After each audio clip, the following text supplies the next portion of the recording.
yo, I'm back. So, I know I didn't make a chapter review for chapter 407. I don't know, this whole week went by like super quick for me. So, I just kind of, it just came up like way too quick. But I kind of just want to talk about my thoughts about the, chapter 407. So, I mean, with the big advancements that we got with Gideon, finally being able to create the runes, and now you can, after doing the trial with the one, royalty dude, from what is it called, from the dwarves, and seeing that he got a mark. Now we know that other people can get the runes.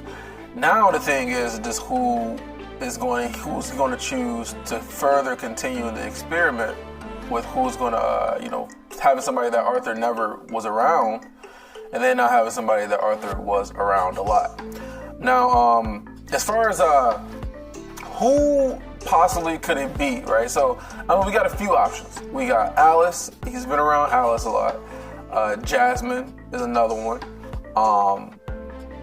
What's his name? Why do I keep forgetting his name when he's one of my favorite characters? Varian. Varian's another one.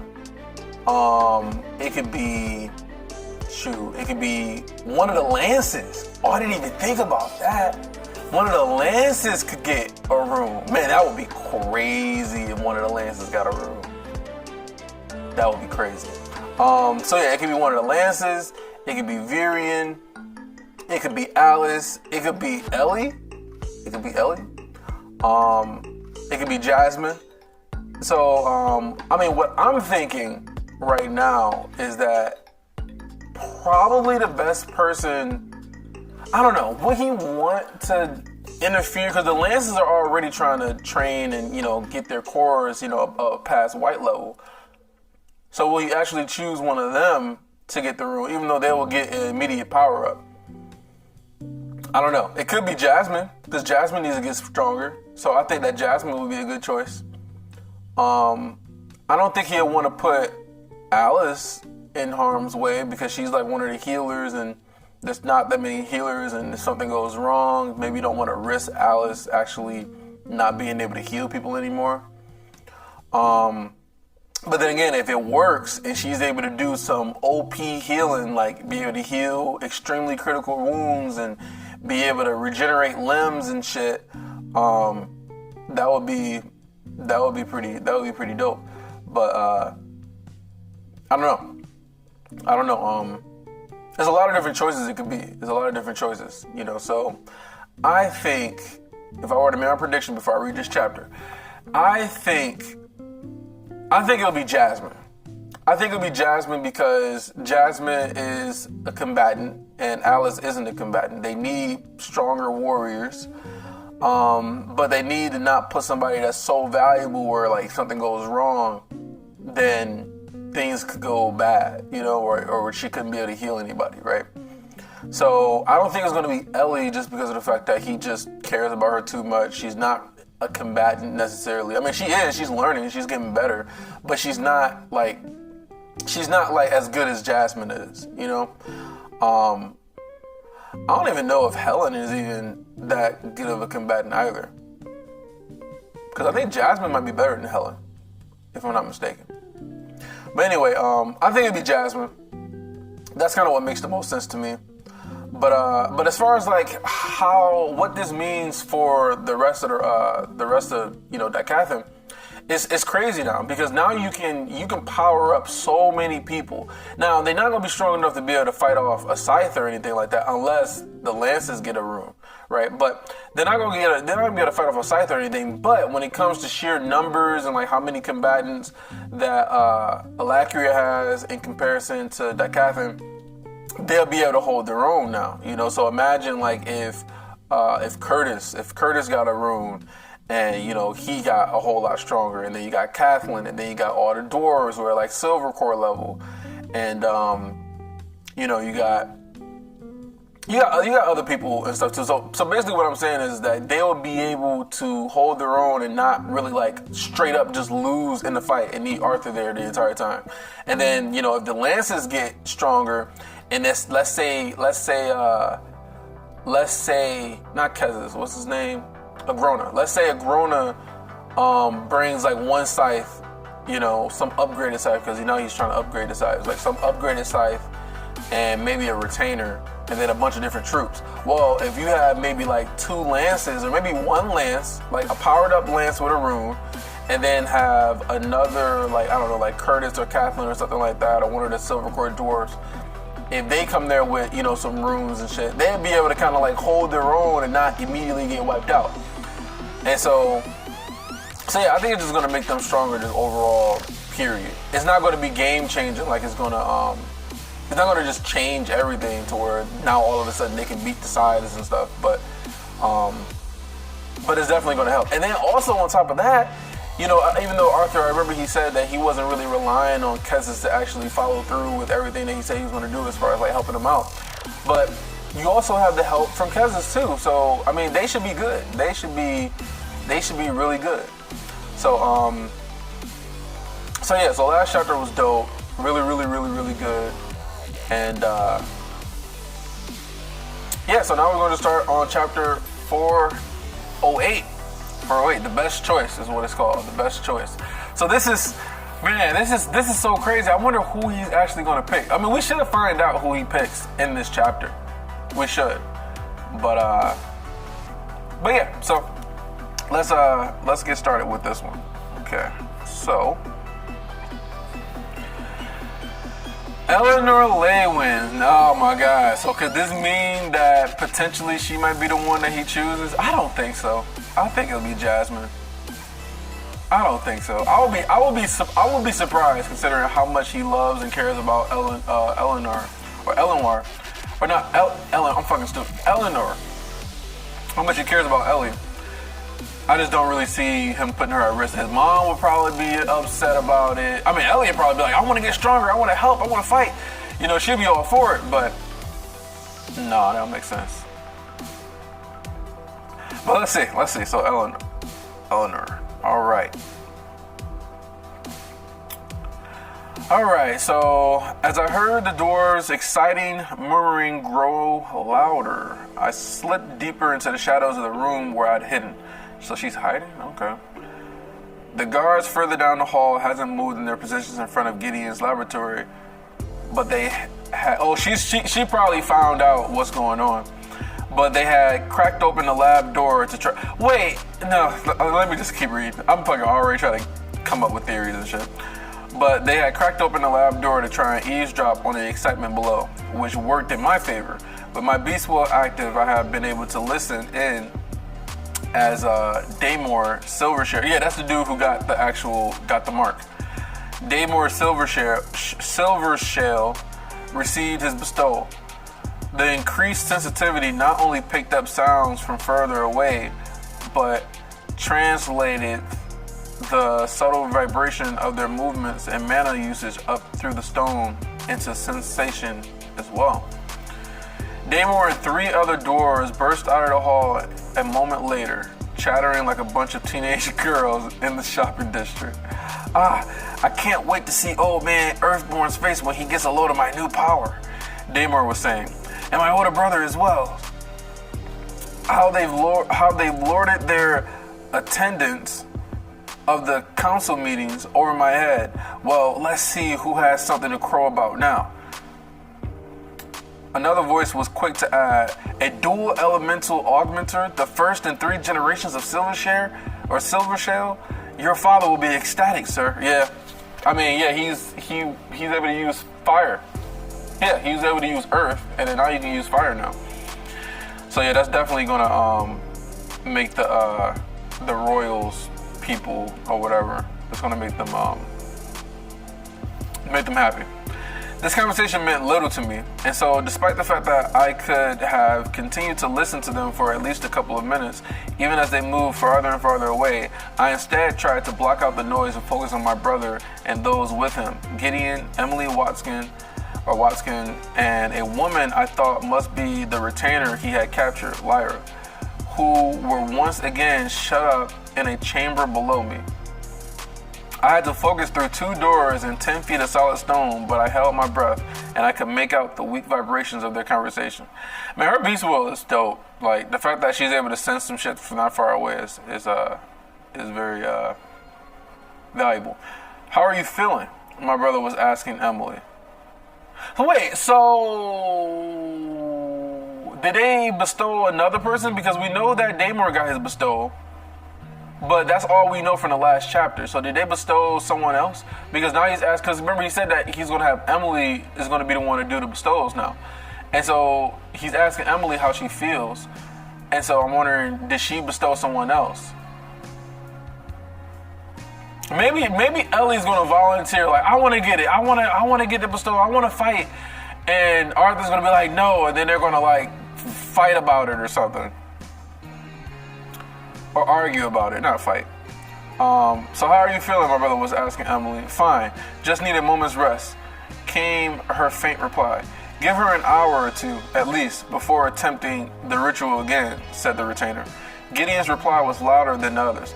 But I need a third data point on what we've seen so far is worthless. Someone who Arthur has spent a lot of time around, the most time around, hours and hours, no middle ground or close enough. It needs to be Gideon. Quick activating your spell form, my brother said. Wait, what the hell is going on? So look, they're calling it spell form. So it's the rune, is what I said before. Because I remember somebody made a comment and it was saying like the spell form is just like a different terminology or whatever. I think it's all the same shit. The spell form, I don't think that's just like, oh, that's just the insignia or anything. I based off what I'm reading, the spell form and the rune is the exact same thing. They're just calling it different things. Because he can say quick activating your rune, and we know exactly what he means. But he says quick activating your spell form, and we also know what that means too. He's talking about the rune. He's talking about the bestowal. Gideon, quit activating your spell form, my brother said. His tone was exasperated and resigned.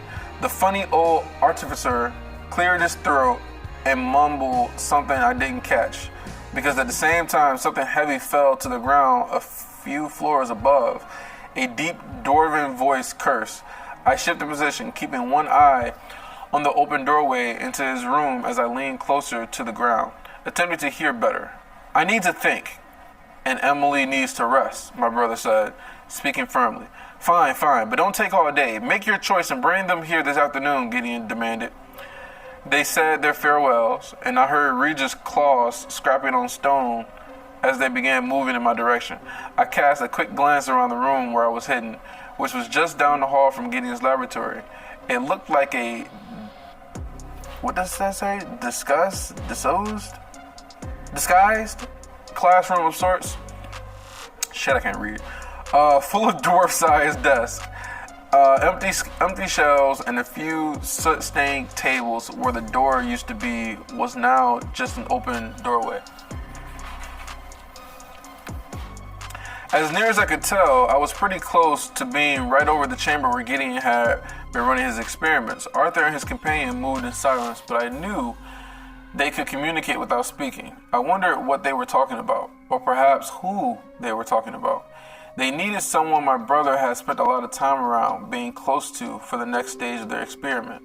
I immediately and absolutely wanted it to be me. Of course she does, because she wants to fight, she wants to help. Which is nice, but she's not on that level yet. But maybe she could be. Because we know that her mana hasn't actually adapted towards an actual element. It's just pure mana at this point. So maybe the rune might help her make it be used towards a different element. Or it could further enhance her just being able to use pure mana. Which is still crazy because we never even heard of anybody else besides her just using pure mana. Normally, I think what I remember them saying a long time ago was that normally people start off with pure mana, but over time it ends up being able to, adapt towards an actual element. But so far, hers haven't done that yet. So now I'm starting to think it might be Ellie, man. I'm starting to think it might be Ellie, and we might find out what her whole pure mana thing, what might happen with that. Because that would be actually more interesting, to be honest. Otherwise, like Jasmine, she might get another. Maybe she might be able to use fire, for the first time. And like, oh my God, now we got the Flamesworth who can use fire. That would be pretty fucking ironic. But that would be cool too. But then again, I think that the Ellie stuff will be more interesting as far as like her pure mana stuff. I don't know. I'll be cool with either one. Either one they choose is fine with me. I'm just really curious actually what kind of abilities they're going to develop. So where was that? All right, Arthur and his companion moved in silence, but I know. Oh yeah, they needed someone my brother spent a lot of time around, been close to, for the next stage of their experiment. I immediately and absolutely wanted it to be me. Not because I wanted an Alacrian rune or a spell form, as Gideon and Arthur referred to them as. Although a sudden boost to my power and clarification of my core did sound good, but what I really wanted was to be involved, to be helpful. Yeah, we know this. Between a long journey through the desert together, our training and meditation, meals, and even sleeping in the same space, I couldn't think of anyone who would have spent more time with them. Not even Mom. But I also knew right away that he wouldn't want me to be at risk. So I just need to convince him I'm the only choice, I thought, steeling myself for the test. Man, she is so crazy, man. But she reminds me of a kid, though. Like, her whole thought process is like, I need to convince him that I'm the best person for the job. I was a sweetheart, though. I watched Arthur and the big shadow wolf pass by from where I was carefully hidden behind a larger table, but I couldn't come out right away. Instead, I focused on their footsteps, waiting until they were far ahead to follow. The hall was clear, except for the two guards, and if I stayed against the far wall, I could use the support columns that ribbed the otherwise smooth walls of the corridor to stay out of their line of sight. Just like I had when I sneaked down here to begin with. The guards were focused on themselves anyway, chatting animatedly about Daemor Silvershale and what Gideon's experiments would mean for Vidoriel. With my beast will still active, I was sensitive to even the slightest noise, especially my own, which helped me to creep along in utter silence. I didn't think I'd get in trouble just for being down here or down in these halls or in these tunnels. But I didn't want Arthur to know I had been spying on him after he had ran out in such a rush. He'd been upset with me, saying that I constantly disregarded my own safety and took unnecessary risks, completely oblivious to how hypocrite. He's a hypocrite, man. Like, listen, Arthur is a fucking hypocrite all day to the max degree. He literally preached to other people about how they shouldn't do X, Y, and Z and put their body at risk and put themselves in danger. Meanwhile, this motherfucker is diving into fucking volcanoes full of lava and, sneaking off into Alacria and integrating himself with the people and going into the relic tombs and almost dying. He just wants to do all this shit by himself, but he doesn't want to do it all by himself, which is the crazy part. I don't know. Oh, that's my thing going on in the background. We're going to just ignore that for the time being. I'm not going to try to edit this video too much and just try to get this out today. So I was sensitive, blah, blah. Yeah, how hypocritical he sounded giving lectures. I forced myself to stop from going down this mental path. I needed to be thinking about how I was going to convince him to let me participate in Gideon's experiment. Arthur had been moving slowly, no doubt deep in thought and in no rush, but I had to assume he was heading home. Taking a slightly longer route back, I hurried quickly and quietly, using my heightened senses to avoid crossing paths with any of the guards, mages, or other residents who frequent these tunnels. Instead of going inside, however, I leaned against the wall next to the door and waited. When a couple minutes later, I heard the telltale scraping of claws. I released my beast will and carefully arranged my features in an innocent smile. He's not gonna buy it, bro. He probably already knows that she's been sneaking and spying on him. Unless he doesn't, because he wasn't really using his senses, because he can't sense mana unless he actually has Realm Heart activated. My eye is bothering me. So he probably doesn't know, to be honest with you. Now that I'm thinking about it. But maybe he does. I don't know. Probably not, though. Okay, yeah, so features into an innocent smile. When Arthur stepped around the corner, I gave him a little wave and said, "Everything okay down there?" Arthur stopped, his surprise reading clearly on his face. "Yeah, it wasn't an emergency. What are you doing out here?" "Waiting for you," I said honestly, digging the toe of my turn shoe into the floor. "You were gone for a while." "Gideon," he said simply, by the way of explanation, and I smiled. The manipulation, man. She's like, "Oh, I'm gonna be super nice." Just, "Oh, Gideon." And then she's like, "Oh yeah, I understand." Oh Lord. Arthur leaned against the wall opposite me in the squat hallway and watched me silently. I felt guilt prickle into goosebumps. Here's so really weird. I just kind of want to point this out. I remember when I was reading, probably a couple dozen chapters back, they kind of go back and forth between goosebumps and then goose flesh, which I would think is the exact same thing. Because I remember her clearly saying goose flesh, referring to her getting goosebumps, and then she has switched and say goosebumps. So I don't know if it's just totally just kind of going back and forth between goosebumps and goose flesh. I haven't heard goose flesh in a minute though, so maybe he's just sticking with goosebumps.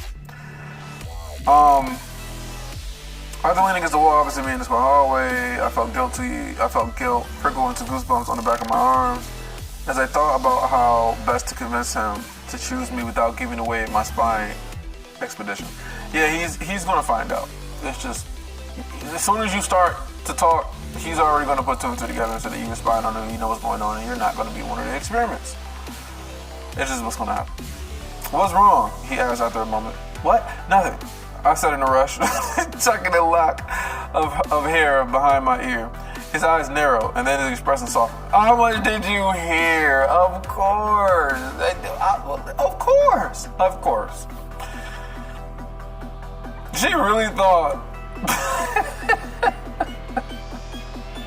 This is such childish behavior. I opened my mouth and cocked a brow. Instead of trying to lie, I let out a gusted breath. "How did you know?" "Your guilt might as well be written across your forehead in ink," he said, chuckling. I groaned, pulling the hair I fixed down in front of my face to hide my eyes. "Sorry, He waved my apology away. "I get it. It's okay." Look at him. He's not even getting on her about it. He's just like, it's no big deal. I expect you to do this shit. It's just. So what exactly but he has to be thinking in the back of his mind, like, okay, so she wants to be the one who does the experiment. He has to be thinking about this, which means that he's probably thinking about whether or not he actually wants to allow her to convince him to do it or not. Because he might be saying to himself, no, Arthur, he might be saying to himself, no, but he's also probably thinking like, okay, am I willing under any circumstance to let her, participate? Is there something that she can say that can make her, that can make me let her participate? See, now I'm starting to think that he might let her participate. Fuck. He waved my apology away. I get it. It's okay. Despite his forgiveness, the silence that fell between us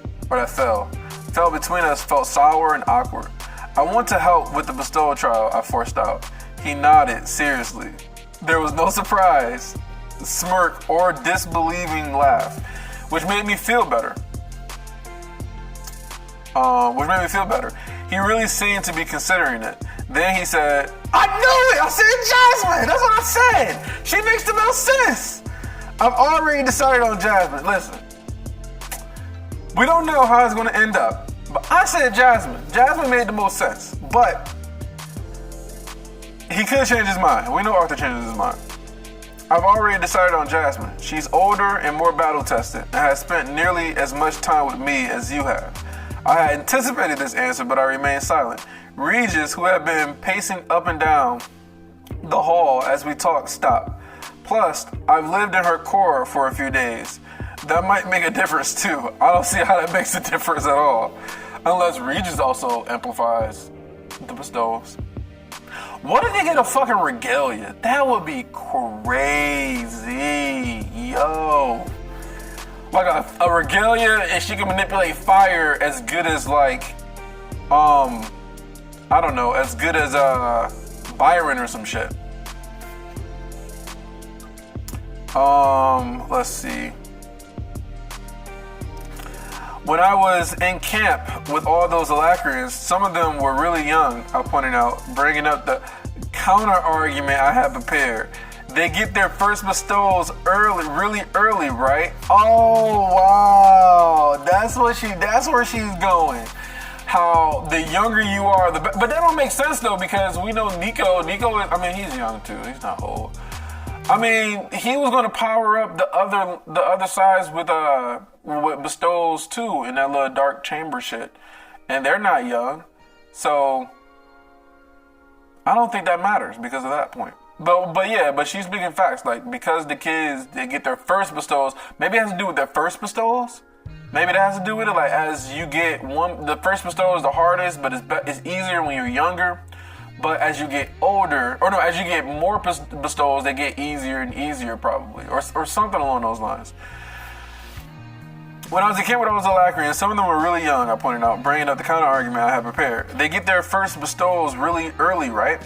I'm a lot younger than Jasmine. Closer to the age of bestowment should happen. Point Ellie Regis, wait. Point. Maybe that's supposed to be good point? Good point, Ellie, is what I'm gonna think. Regis said, as his head turned from me to Arthur, then back. It's not just about you being my sister, Arthur said, pushing away the wall and taking a step closer. The truth is, you have a lot of variables. Jasmine doesn't. You're a pure mana mage with no elemental affinity. You're a beast tamer. And you have the Jinn ancestry. Variables mean danger in this case, L. Still, I trailed off, unsure how to respond. I didn't have an argument against the points he made, only felt sure that despite the risk, I was the best choice. Why are you so insistent on this? Arthur asked, inspecting me carefully with those bright gold eyes. This isn't the only chance you'll get. Once the process has been, exactly, has been tested thoroughly, you'll get your turn. I promise. You can't understand, I said in the direction of my feet. Why is she looking at her feet? Tension crept into my shoulders and neck, and the instinct to bury what I was feeling made speaking difficult. You don't have to cower with your mother every time retainers... Wait. All right, this is her. You don't have to cower with your mother every time retainers or sides come knocking, telling yourself you're protecting her when both of you know full well that you can't, that you're useless against that kind of enemy. Wait, is this Arthur? I think this is Arthur. Let me reread this. You can't understand, I said in the direction of my feet. This is Ellie. Tension crept into my shoulders and neck, and the instinct to bury what I was feeling made speaking difficult. So I think this is Arthur saying, you don't have to cower with your mother every time retainers or sides come knocking, telling yourself you're protecting her when both of you know full well that you can't, that you're useless against that kind of enemy. I turned away from Arthur, staring blindly down the empty corridor leading away from our rooms. It's just so frustrating to feel so helpless. Yeah, I think that was Arthur saying that, and then this is her saying it's frustrating feeling helpless. I rested my head against the wall and let out a long breath, like a sigh. I could feel Arthur's gaze burning into the side of my face, but I didn't want to look at him. Didn't want to see pity or disapproval or disappointment. There was a groan of hinges, and my mother's voice said, "You should choose Ellie?" What is this? This don't make any sense. Alice, what are you talking about? She should be the main person saying, "Oh no, I want to keep my baby safe. My baby, my baby, my baby." What the fuck? You should choose Ellie. I whipped around to look at bro, this is crazy. Slackjaw with surprise at her intervention. Even I convinced Arthur. No, even if I convinced Arthur, I had expected to have to fight all over again with her. Arthur seemed just as caught off guard, and he rubbed the back of his neck awkwardly, but I didn't respond. You heard everything? I asked her. She gave me a wry smile. You're not exactly being quiet out here. She watched us for a moment, sad but determined before continuing. Wow. We are, all of us, in constant danger. Maybe taking risk is the only way forward. This is exactly what Arthur said in A Relic Tombs, that he has to take risk and put his life in danger if he's going to grow strong enough to be able to protect his loved ones. So they're just, you know, they're coming to the same conclusion. Maybe we've been too cautious, too willing to let you protect us. But there is no way to know when one of our many enemies will appear and rain hellfire down on us. You might not be here when they do. If our enemy is wise, he'll make sure of that. But it seems like this might be a way to help us prepare. And if your sister is the best choice of test subject, then so be it. That's wild that she's actually saying that, man. That's crazy.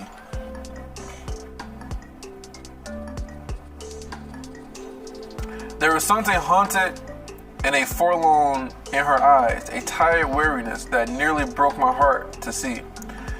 Biting my trembling bottom lip, I stared down at the ground, wordless. All I ever wanted, even before the war, before any of this started, was the power to protect you guys, Arthur said. His voice low and sad. I glanced up at him, but his face was hidden behind a curtain of wheat blonde hair. I guess even now, after everything that has happened, I couldn't, he finished, his chin tilting up to reveal a pained smile behind his hair. Mom crossed the hallway, her hand feathering through Arthur's hair. We are never promised another day, she said somberly. And this is true, man. This is so true. Like in war, like they're really understanding, like this is an actual war. This is life or death. Like even if they end up dying in the process, it still might go towards keeping the rest of their home and the kids and the unborn babies safe. You know, the future generations can live and prosper, you know. So, you know, sacrifices are going to be made, whether it be from Alice, whether it be, you know, Arthur's dad, Reynolds. You know, sacrifices are going to be made, but it's for the greater good. And so they're understanding that too. Like, even though you want to protect us and you love us, we still want what's best for our country. And so we're willing to put our life on the line the same way that you're willing to put your life on the line. Yeah, I mean, this is just good. This is just good character stuff. You know, like they completely understand exactly what the situation is. They understand the severity of the threat that they're facing, and they understand that this is life or death. And they could have died. It was multiple times they could have died, you know. When Tassi showed up, like, easily could have died right then and there. You know, what's her name ended up dying? The seer. I can't even think of her name. Is it Renia? Anyways, let me not get sidetracked.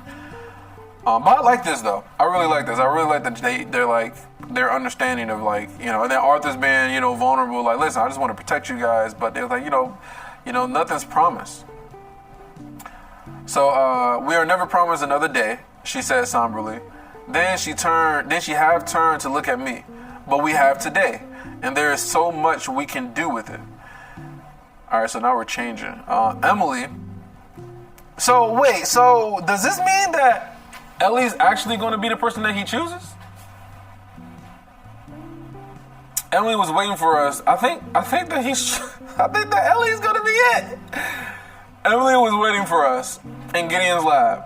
A large room chock full of tables, shelves, buzzing equipment, and stacks of notes, all warmed by... This is really happening. All warmed by a large fire salt furnace on one side. She gave me a quizzical look, which then moved to Arthur questioningly. He only nodded, so she shrugged, turned around, and led Arthur, Mom, and me through it. Man, so they're both all gonna be there. The whole Leyland family, man. This is gonna be crazy, yo. Okay. Let me speculate.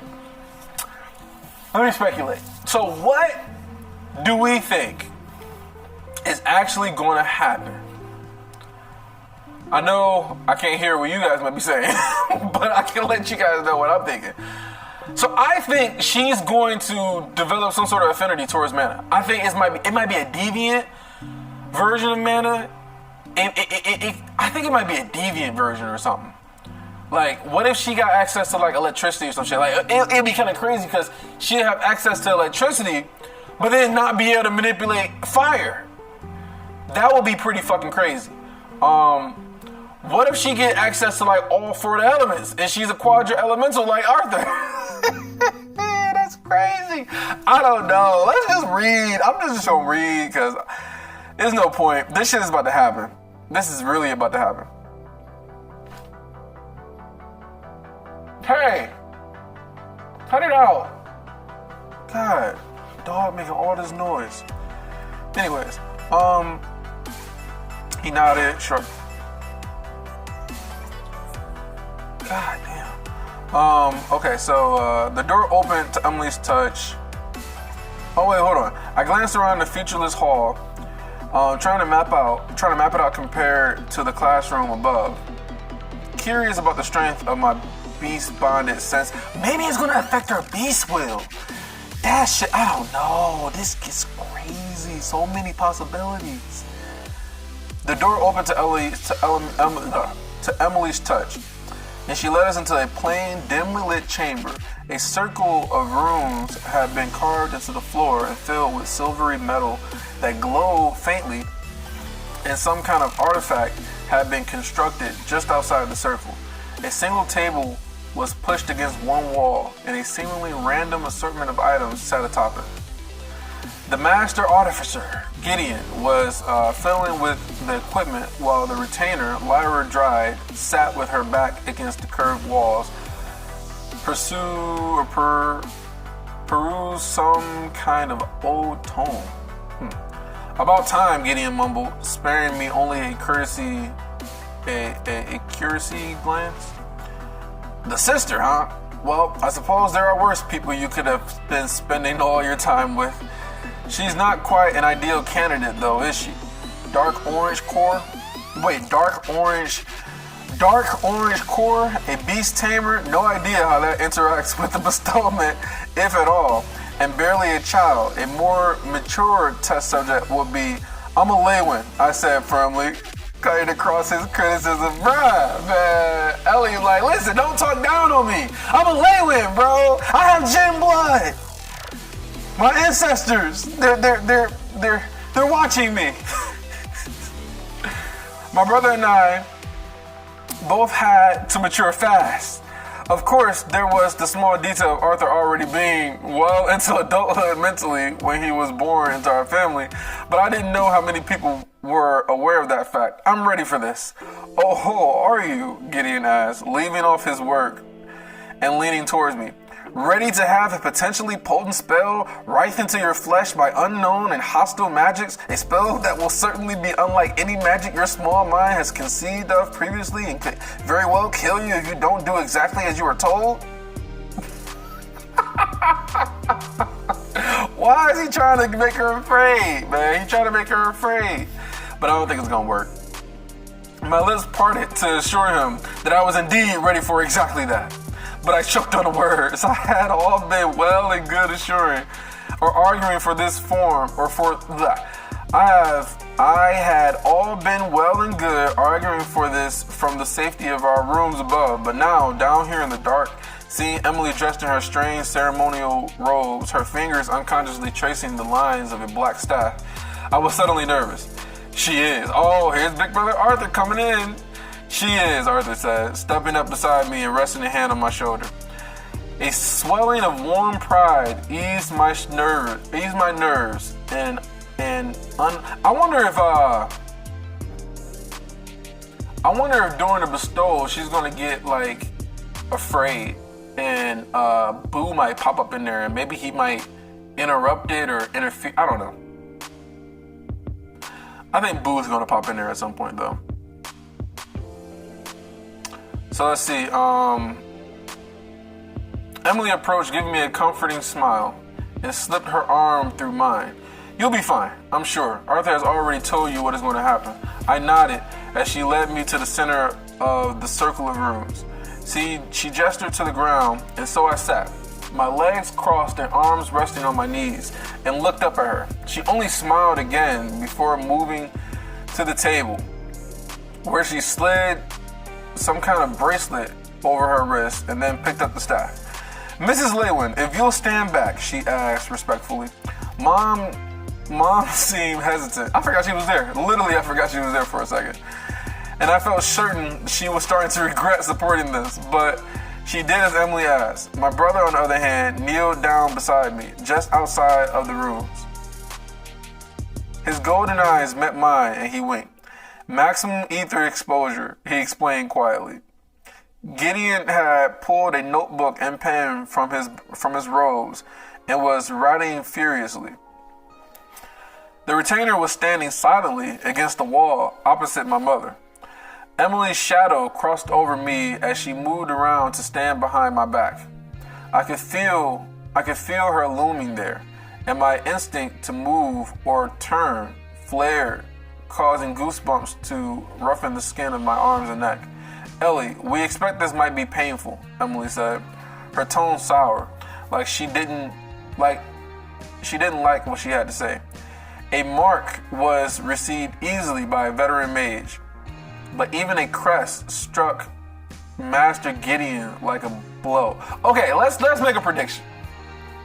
What level of rune is she going to get? I think for a fact she's going to get at least an emblem. But I think she might get a regalia. I think she might get a regalia, man. And she's going to go through some crazy pain. Yo. She might get a regalia, man. This is crazy. Okay. So yeah, this might be painful. But even a crest struck Master Gideon like a blow, knocking the breath from him. If you receive a stronger spell form, then the effect on my body will be stronger as well, I finished for her, staring down at the shimmering runes in front of me. Yes. There was a pause then. Are you ready? I clenched my teeth together and forced myself to sit up straight. I wasn't afraid of pain. Yes. Behind me, I heard Emily begin to move. The fabric of heavy robes scruffing against itself, the butt of the staff clicking against rock. A long exhale. The light in the room changed. There was a subtle glow, probably from crystal at the top of the staff. Then every muscle in my body seized. There was the light in the room changed. There was a subtle glow, probably from the crystal at the top of the staff. Then every muscle in my body seized. I jerked. My back locked into an uncomfortable arch. Oh shit. My mouth open, a moan halfway to my lips, my fingers clawing into my thighs, my eyes wide, so wide they burned and filled with tears. It felt like a brand, like red-hot iron pressed against the base of my spine that set fire to every nerve in my whole body. That is crazy pain. Crazy pain. And she's what, like 14? Man. That's crazy. I snapped like an overpulled bowstring, the paralysis breaking, the moan turning into a weak scream as I crumpled to the cold floor, sucking in a feeble breath, fighting my own lungs, which refused to move air. Mom said something, a panicky warbling that came in and out of focus, followed by Arthur's commanding baritone. My lids dragged themselves shut. And in the dark, everything was worse. No, not worse, just more. I tried to open my eyes, but I couldn't. I wanted to ask for help, but my tongue wasn't following instructions, and the weight of the sensation grew. A building pressure centered on the small of my back. A powerful hand had me by the shoulder, dragging me up into a sitting position, but I was only dimly aware of it, like it was happening in the last remnants of a dream, just as I woke. Mana crashed over me, wave after wave of it, like nothing I've ever felt before. So a powerful hand, mana crashed over me, wave after wave, So she's dark orange. So that means maybe she might go to fucking silver core, maybe? I don't fucking know. So she has skipped. She's dark orange. So she'll skip one level and go to dark yellow, and then skip another one and go to dark silver. She could skip 2 levels. But let's see. My core trembled. Oh, wait. My eyes snapped open. 2 golden orbs like suns hovering just above me, moving rapidly in tiny bursts. My core trembled, and I thought I might be sick. Then it did something I have no words for, and I knew I was dying. Because even when the Asura's blade ran me through, I had still felt like myself, still been present for the pain in my body.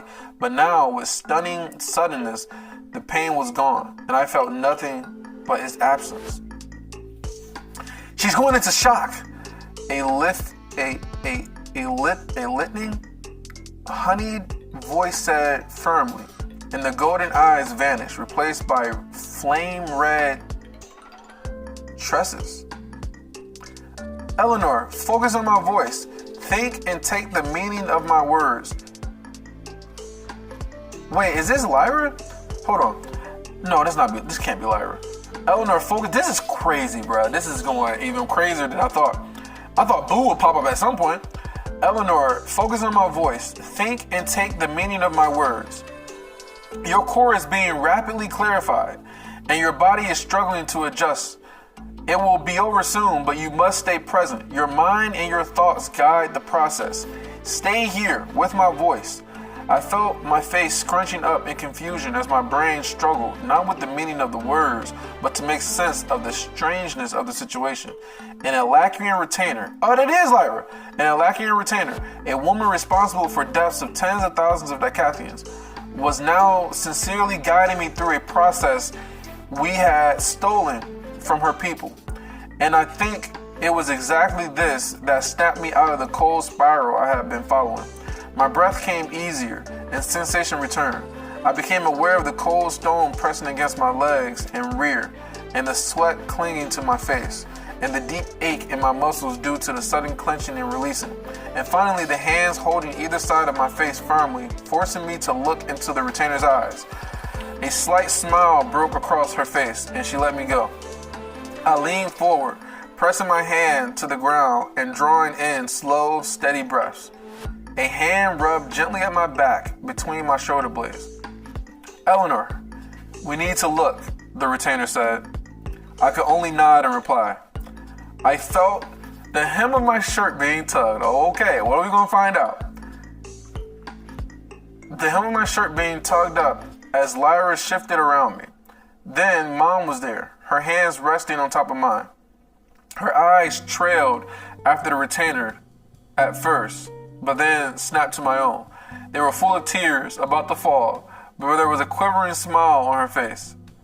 So it is true, the retainer said quietly, her voice full of awe and reverence. A regalia! It should not be possible! Woo! Regalia, bro! This is gonna be crazy! Sliding one hand free, I reached behind me and rubbed the skin of my lower back where the spell form still tingled. And look at that! It's pushed her clear to light yellow stage. Light yellow. So she went from dark orange and she went up 1 to dark yellow, solid yellow, light yellow. So she's on the crevice, or she's on the pinnacle of silver core. I thought it'd be higher than that though. I thought it'd be like, but that's still really good though. That's crazy. Man, what kind of ability is she gonna be able to do? Okay, look at that. It pushed her to light yellow stage, Gideon said. My heart thrummed inside my chest, and I turned my attention inward. He was right. Despite the aching and the fatigue, I knew what came next, and I couldn't wait to begin. I wanted to test it. I sat around a dry lump in my throat. We can wait, Mom said, but Gideon was already moving. He shooed everyone else back and activated the artifact. A transparent bubble of mana shimmered to life over the circle, cutting me off from the others. Gideon, my brother said in a note of warning, but Gideon ignored him as well. Standing in front of me, Stan was like, fuck this shit, we about to find out what this shit can do. Just on the other side of the shield, with a notebook in her hands and eyes gleaming with curiosity, Gideon said, well, go on. The retainer began to coach me through the process, explaining how to look for the room, what it should feel like. Cautiously, I followed her instructions. The room bloomed into warmth and power as mana channeled into it from my core, and I waited for some revelation, some power to manifest itself. Hold on. And it wasn't that nothing happened. There was a certain focusing in on the mana. Like I was more aware of everyone's cores. And the barrier of mana manifested itself into a shield. But that was it. Hold on, let me reread this. The room bloomed into warmth and power as mana channeled into it from my core, and I waited for some revelation, some power to manifest itself. And it wasn't that nothing was happening. There was a certain focusing in on the mana. Like I was more aware of everyone's cores. There was a certain focusing in on the mana. So she was more aware of everyone's cores and the barrier of mana manifest into the shield. But that was it. Perhaps you aren't able to channel enough mana to properly activate the regalia, Lyra mused, as I explained what I was feeling. Here, try this, Gideon said as he disabled the dome-shaped shield and handed me a large mana crystal. Oh shit.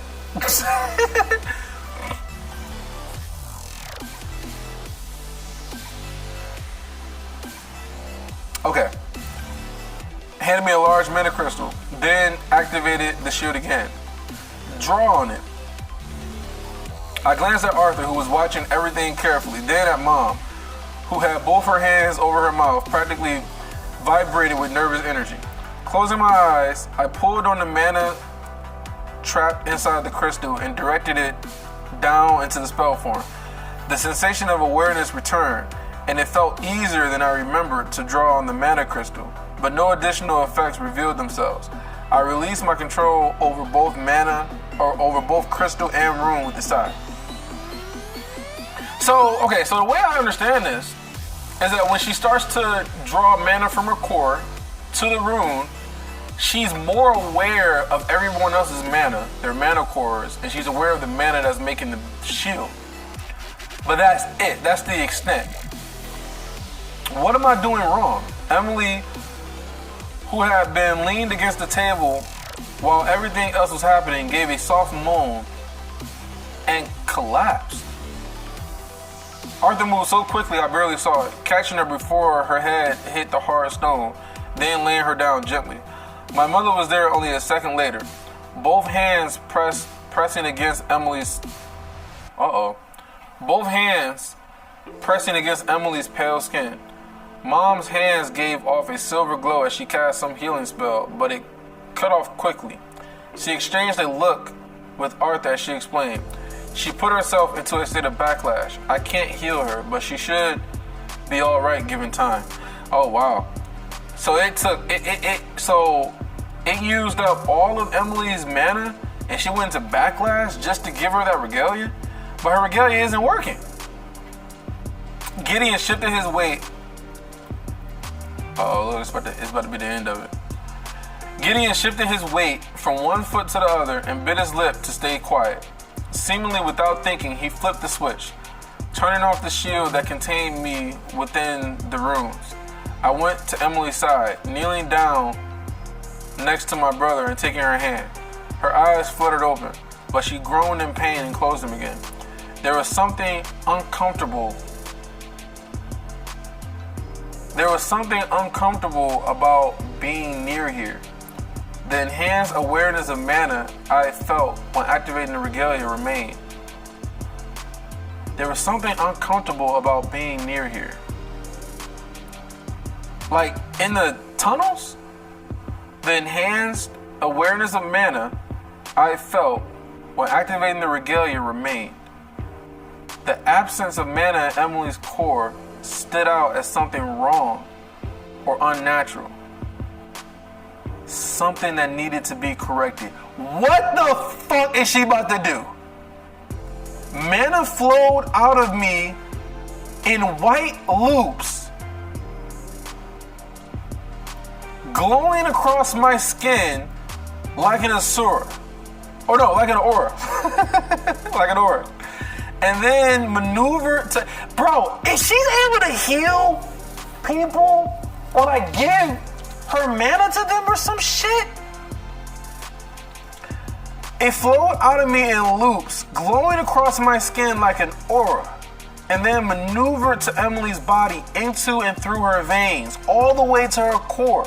Her ragged breath softened. Her eyes fluttered open. Oh, she gasped, fluttered. Good morning. The light of the mana exchange faded. Gideon's pen was scribbling furiously in his notebook, but everyone was quiet as they all turned to stare at me wide-eyed. What I had just done, it shouldn't be possible. Yeah, she like gave her mana to her. Like, I guess because she has pure mana. Bro. Wow. Wow.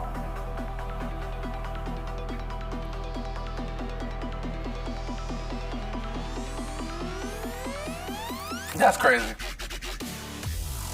That's crazy. That's crazy. Okay. Okay, I gotta think about this. I gotta think about this. But, this is great. Man, oh man.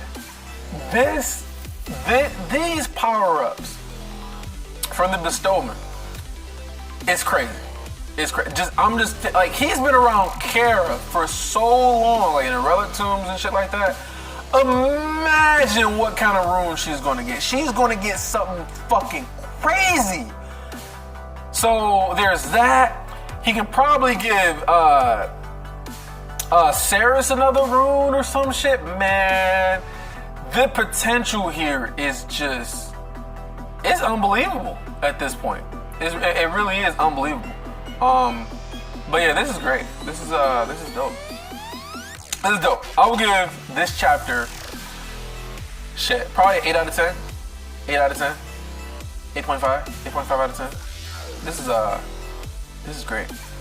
This is great, man. So she's able to use her pure mana and give it to Emily and like fill her core up with her mana, and so she can come back, so she can basically heal her from backlash. And Alice just said that she couldn't do anything, that she just needs rest. Or is this just a sign that she can heal people now? Maybe she can heal people. I mean, she has Jinn blood. Her mom can heal. Maybe she can heal. This is crazy. This is crazy. But yeah, so anyway, I'm gonna end this video on that. That's it, man. That's it. This is great. This is great. Like the video, and if you motherfuckers aren't subscribed, subscribe to the channel. But other than that, man, I appreciate y'all watching, getting to the end of this video, and I gotta prepare. I gotta reread. I gotta reread some stuff. I gotta reread this chapter. I gotta reread the last chapter. Yeah, I got some reading to do. Peace.